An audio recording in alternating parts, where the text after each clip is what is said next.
Regresamos en Vivo Argumentos a través de la señal de Globovisión. El diputado Óscar Ronderos nos continúa acompañando. Antes de ir a la pausa, pues ustedes estaban en una transmisión, pero estábamos hablando aquí del tema de la canasta básica y el tema de los recursos financieros del gobierno.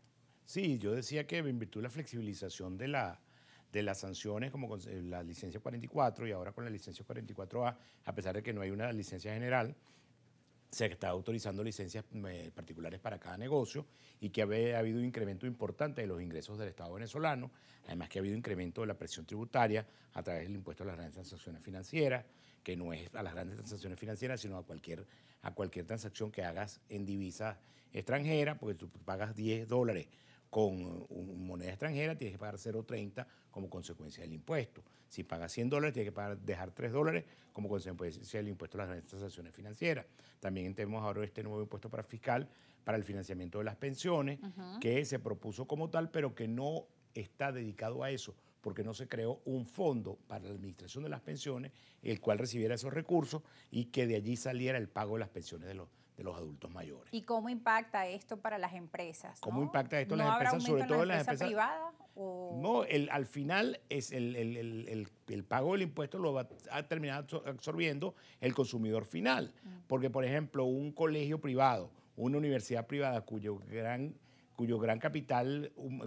gasto es el capital humano, es esencialmente pago de nómina. Si tiene un incremento del 9% en su nómina como consecuencia de este nuevo impuesto para el financiamiento de las pensiones, pues puede significar unos números muy importantes que lo sacan de su ecuación económica y lo obligarán en consecuencia a tener que subir la matrícula para poder seguir sosteniendo su operación y el pago de personal. O tiene dos caminos: o reduce la cantidad de personal que tiene y baja en consecuencia sus números de gasto de personal y en consecuencia sus números del impuesto, o incrementa la matrícula y la termina pagando el padre que tiene que pagar el colegio o el padre que tiene que pagar la universidad de sus hijos. Bueno, lo que es un ciclo y termina dificultando más el poder adquisitivo del venezolano, que es lo que estábamos hablando, de cuánto se requiere en una familia de 4 personas para poder mantenerse mensualmente. Bueno, si hablamos solamente de canasta básica, estamos por el orden de los $450 a $500.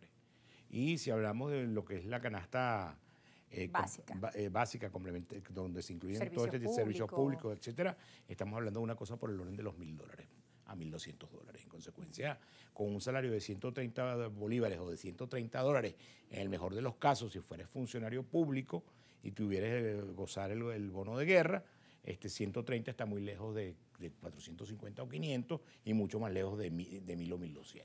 Y que muchos padres dirán, bueno, está la educación pública, no paguen en un colegio privado porque están entre 100 y hasta $500 la mensualidad, más o menos, hay de más. Pero vemos, por ejemplo, cuando vemos el tema de nuestra educación pública. Pero hay el problema. El tema, por ejemplo, de nuestras universidades, donde las universidades viven con el mismo presupuesto de hace 20 años, donde no se hace investigación, donde no se hace extensión, donde apenas se paga a duras penas la nómina del personal docente de la universidad pública. Y además una universidad pública con un cuerpo docente envejecido, superior a la edad de 60 años promedio, que no se ha ido renovando y que no hay ningún incentivo desde el punto de vista económico, sino el puro académico y el interés personal de cada uno de seguir dando sus clases a pesar de la terrible situación económica que viven nuestros profesores universitarios, ni qué contarte de maestros de media y de educación básica. Es el tema pues de la vocación y de los profesionales venezolanos que han escogido quedarse acá por vocación y por amor a su trabajo y han buscado también otras formas de crecer, que es a través del emprendimiento. También dentro de esta Comisión de Finanzas, pues que tienen estipulado entre normativas para ayudar a esos emprendedores a que crezcan, pero vienen esas limitantes que usted nos estaba mencionando, la cantidad de impuestos a pagar. Yo veía con preocupación que el presidente de la Asociación Venezolana de Exportadores decía ayer que se ha disminuido en $400 millones en el último mes las exportaciones no petroleras venezolanas. La Asamblea Nacional aprobó una ley de exportaciones no petroleras en la intención de promover la exportación no petrolera y de facilitar los requisitos, las condiciones, los trámites para la exportación. El plan es promover a los exportadores venezolanos y que tenemos unos puertos donde cuesta 4 veces lo que cuesta un puerto colombiano o un puerto panameño sacar cualquier cosa, sin que contarte de someterte a la matraca de la Guardia Nacional, de la Policía Nacional, de cuántos funcionarios te consigas en el camino que pretende matraquear al exportador. Esa fue la intención de esta ley, acabar con esa matraca, acabar con esas alcabalas, acabar contar con todos esos requisitos que se le pedían a cualquier venezolano para exportar. Pero entonces estamos encontrándonos con que la ley no logró su objetivo, pues en vez de incentivar la exportación, ha disminuido el monto de las exportaciones no petroleras. Hay que retomar eso y hay que empezar a incentivar al exportador y empezar a producir divisas, en materia turística. Y además estamos trabajando en el proyecto de ley del cacao, el proyecto de ley del café, que tendremos casi con seguridad, el plan de promover y fomentar la actividad cafetera y la actividad de producción de cacao en Venezuela, que aspiramos que esté lista para este segundo semestre. Que además el precio mundial del cacao sigue creciendo, es una oportunidad para Venezuela, además de nuestra variedad. El plan es que Venezuela empiece a producir divisas en todas estas actividades no tradicionales y no solamente en el tema petrolero, que como dijimos ya empieza el proceso de flexibilización muy importante que también ha hecho que incrementen los ingresos. Claro, pero quedó esa lección con el tema del petróleo, de que hay que diversificar, bueno, que ha sido un tema pendiente, un asunto de larga data desde la Cuarta República, llamada Cuarta República, hasta estos tiempos. Bueno, pero en los tiempos de la Cuarta República, Rosa, Venezuela vivía de su renta petrolera. Llegamos a producir 3 millones de barriles diarios.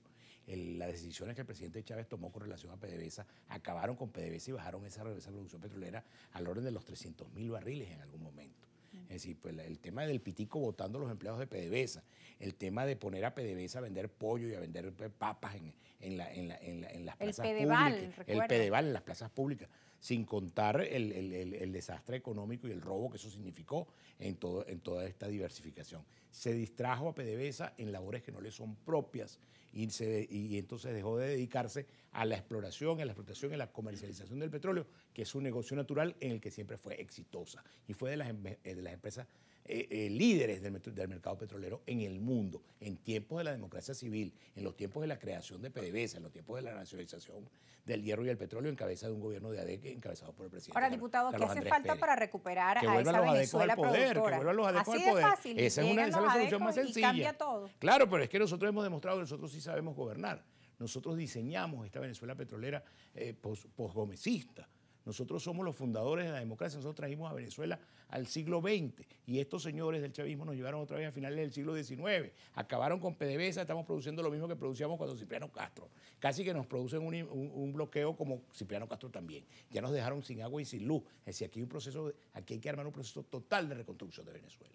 Pero también hay momentos que se recuerdan pues de la historia reciente, el Caracazo, el Guarenazo, por situaciones similares quizás a las que estamos viendo ahora. Bueno, pero es que la situación es mucho peor hoy. En aquel momento se hablaba del incremento de 0,25 de bolívar en la gasolina. Aquí estamos comprando gasolina a 0,50 de dólar. Nuestros pescadores no pueden acceder al gasoil en la isla de Margarita, ni siquiera a valor de 0,50 de dólar. Bueno, hay colas en Caracas terribles para la subsidiada. Bueno, hay que contarte terrible. El tema del gasoil para los pescadores. No sé cómo estará en el interior, repórtenos ahí a través de nuestras cuentas. En el interior es mucho peor. En la medida que te alejas de Caracas, la situación de la gasolina y del gasoil es muchísimo peor.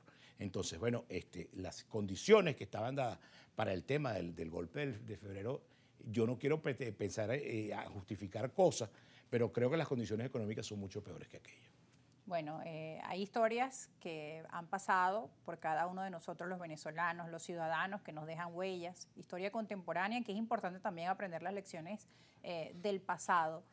Ya para cerrar, la propuesta que tiene usted como diputado, miembro de la Comisión de Finanzas de la Asamblea Nacional, para hacer una recuperación, para que se pueda diversificar nuestra economía, mejorar temas como el turismo, que ha sido una deuda pendiente. Estaba también la ley de zonas económicas especiales. No hemos vuelto a tener más detalles sobre ella. La ley de zonas económicas ella. especiales está aprobada y luego se aprobó un decreto por el presidente de la República de la creación de 7 zonas económicas especiales en todo el país. Pero las zonas económicas especiales no terminan de despegar. Ya es un tema de incentivos del que el propio gobierno tiene que establecer, de mecanismos de dinamizar el tema económico, de acabar con... Hay que terminar de dictar una ley que acabe con el IGTF, que baje la presión tributaria de las empresas de tal manera que esos elementos que fueron en aquel momento, advertíamos, creadores de inflación, cesen y que ese dinero que la gente está gastando, pagando IGTF, pagando un IVA de 16%, pueda invertirlo en los bienes de consumo mínimo, en la cesta básica y en la comida de la gente. Bueno, diputado Oscar Ronderos, lamentablemente ahí suena la campanita, se nos acabó el tiempo en este programa. Gracias por estar con nosotros. Un placer siempre conversar contigo. Gracias, Rosa. Y gracias también a nuestra querida audiencia que ha estado allí en sintonía de este espacio a través de la señal de Globovisión. Recuerden que pueden ver este programa completo a las 11 de la noche y en nuestro canal de YouTube Argumentos GB y también en Globovisión Videos en Vivo. Así pueden encontrarnos ahora en la cuenta de Globovisión en Vivo, es Globovisión Videos en Vivo. Hasta la próxima, un placer como siempre estar con ustedes. Gracias.